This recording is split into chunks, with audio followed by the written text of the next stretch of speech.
Oh man, Rage. What a game. I loved everything about it. The missions, the monsters, the races you couldn't skip. Hell, I even liked the 5-finger fillet minigame. You know what the world needs? A Rage sequel. I'm sure it won't be painfully generic at all. Yes, it's time for the most original game ever made. Craft supplies and fight for survival in the new post-apocalyptic open world game, Rage 2. Hello ladies and gentlemen, my name's Oliver, and it's finally here. The sequel nobody asked for. You know, when they first announced they were making a sequel to Rage, I just laughed for like 2 minutes straight. A sequel to the most uninspired FPS in recent years?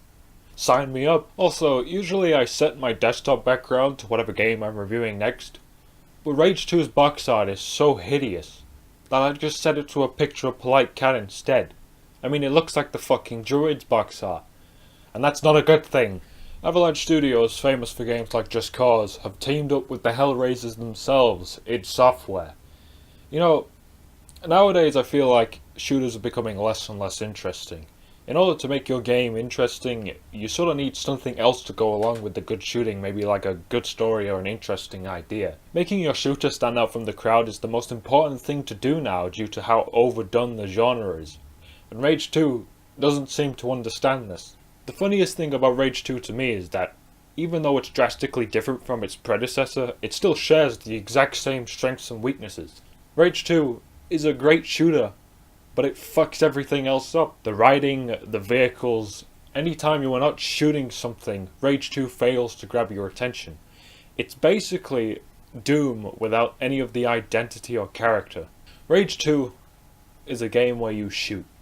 But in case you didn't realize, Bethesda, every game is shoot. But anyway, no one cares about any of that. You just want to know if it's fun. Well, is it?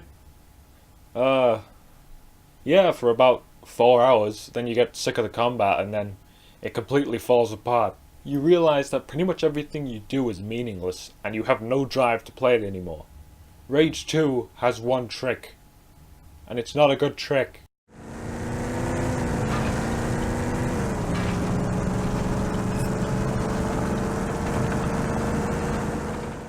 Rage 2 is quite a weird game in terms of presentation. Sometimes it looks gorgeous, and sometimes it looks like Rage 1. Let's start with the positives though. The sound design and music is as close to perfect as you can get. Rage 2's sound design makes the game's combat. Jumping and dodging around a bandit camp with explosions and gunfire going off with Mick Gordon's soundtrack in your ear makes Rage 2's fights feel that much more authentic. Much like Doom, the meaty, impactful sound of your shotgun going off in a guy's face adds so much to that satisfying feeling of murder. The soundtrack isn't as heavy as Doom, but it certainly captures that feeling of carnage and chaos they were going for. I love the subtle animations of the enemies, not just in the way they react to bullets, but just crazy shit like instead of throwing a grenade, they'll pull out a baseball bat and knock it towards you. This adds a lot of personality to the enemies, so it really does feel like you're fighting the lunatics from Mad Max. When it comes to world design, Avalanche have once again proved that they can make some of the best open worlds in the industry. I especially like the swamp and jungle areas with its dim lighting and overgrown vegetation. The texture work in some areas is amazing, while other areas, especially in the desert, they're pretty bad. When I first started playing, I thought there was something wrong with my game, but this is actually what ultra settings look like.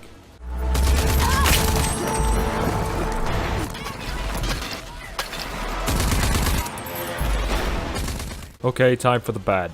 The hit markers are obnoxiously big, and I wish there was an option to turn them off. I don't understand why games have hit markers, it honestly just makes the combat worse. The game on PC at least seems to have a lot of technical issues. It's not got many bugs, but just the way the game loads and renders feels very off at points. The pop-in is almost constant while driving. Overall, other than the sound design, Rage 2 is just okay in terms of presentation. It feels like the game should look a lot better than it does, but maybe they thought spending more time on the gameplay was more important.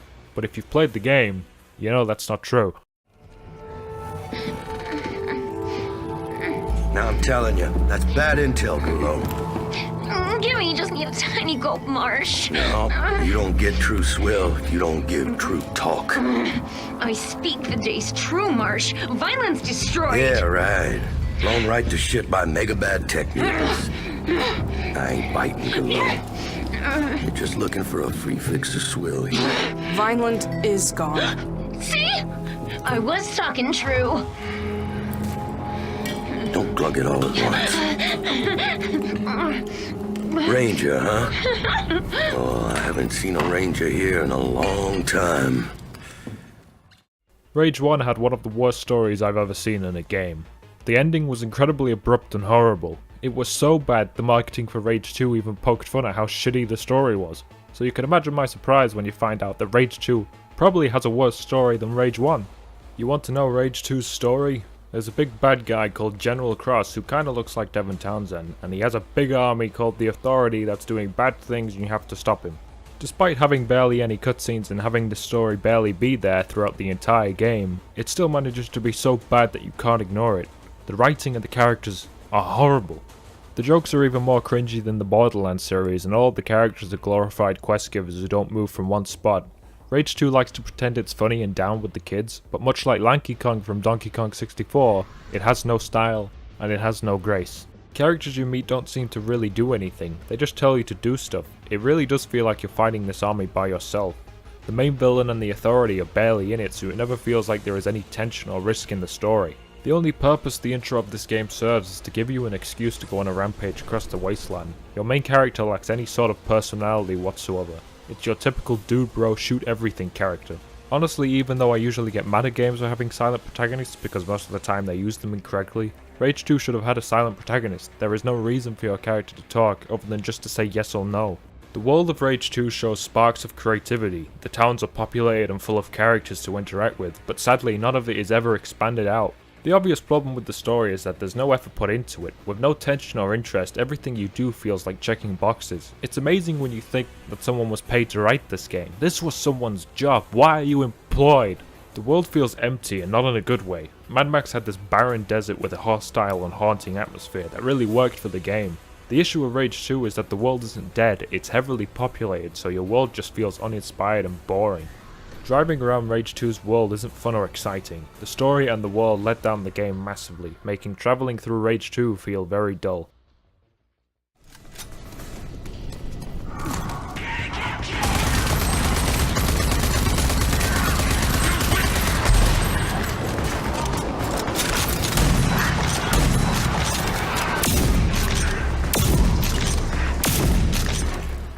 Alright, let's get this out of the way. The combat, of course, feels wonderful. It is still proving they are the father of the first person shooter.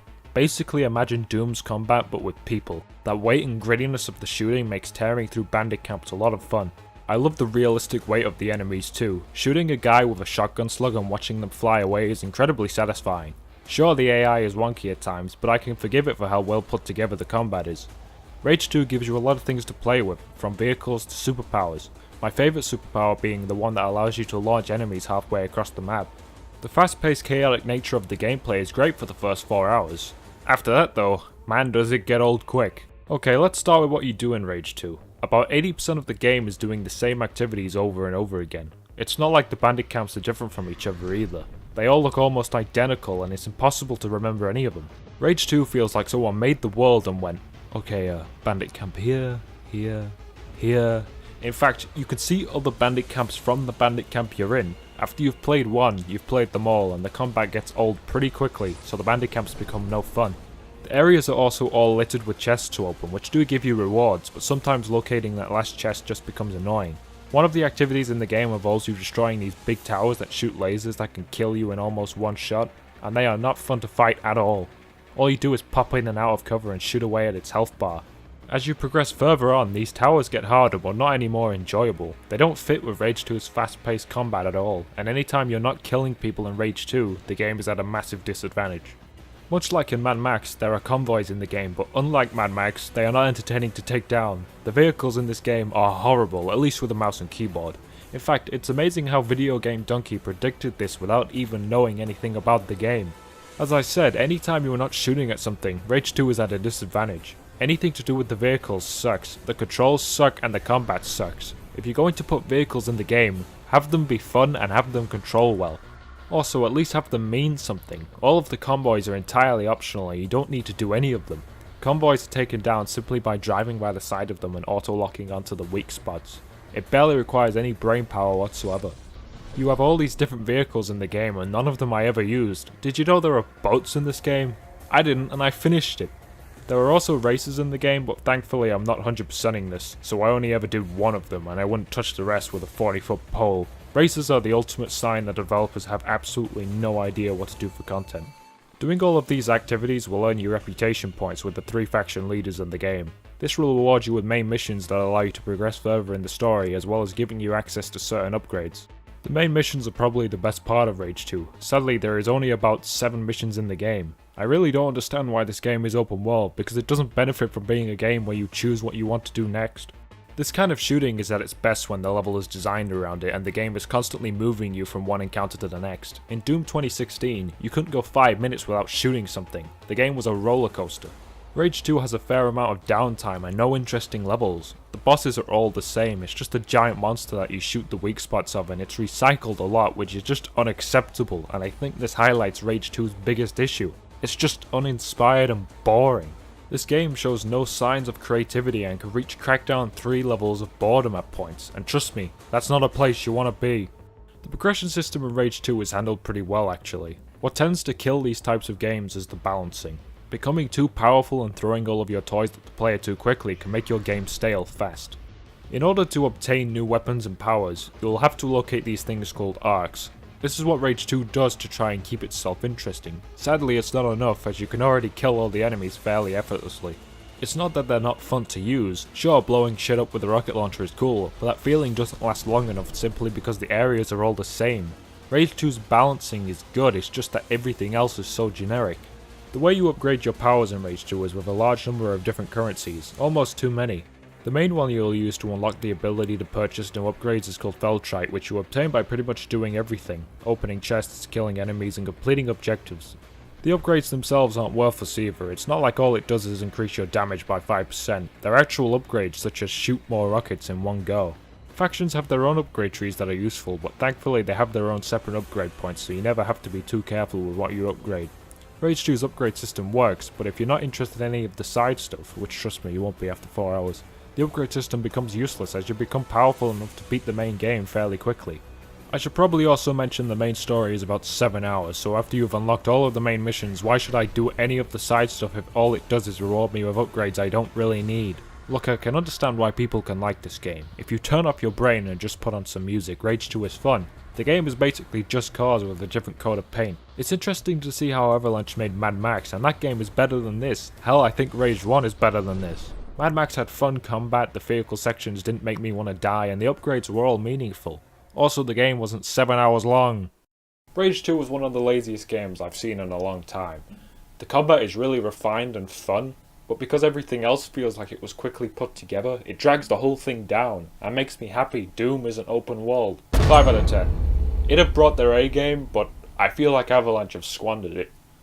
This is the first game I've reviewed that I've been generally disappointed by. I really didn't think it was going to be that bad. Also, can we please now stop making post-apocalyptic open world games? Like, I get it, it's over, it's been over for years now. I got the joke. Like, how many have there been this year? You had Metro Exodus, Far Cry, Days Gone, and now this? Like, I got the joke the first time. Can we please stop it, goddammit? If Rage 2 wasn't open world, I feel like it could actually be good, but some smartass said, hey, let's turn it into Just Cause and fuck everything else up. You know, it's interesting to compare this to Days Gone, which just came out, because that was a post-apocalyptic open world game that was also incredibly generic, but that game's story and its world held it together, whereas Rage 2 is just painfully generic. And nothing else. Bethesda, what the fuck are you doing? Like, do you make good games anymore, or have you fully converted into, lol fuck you, give us your money? Because it really feels like it. In the end, the best thing we got from Rage 2 was Andrew WK telling the entire E3 audience to die. You better get ready to die, get ready to die. Better get ready to kill, get ready to kill.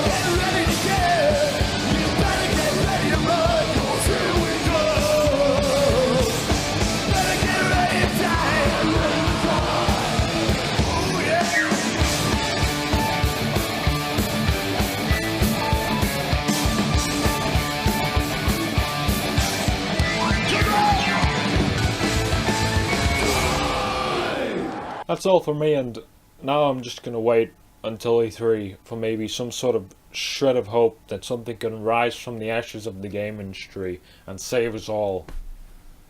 Or just a Cyberpunk release date, you know. That's really all I want, goddammit. Why are there no good games anymore? What's going on? Goddammit, industry, I just want good games. Please!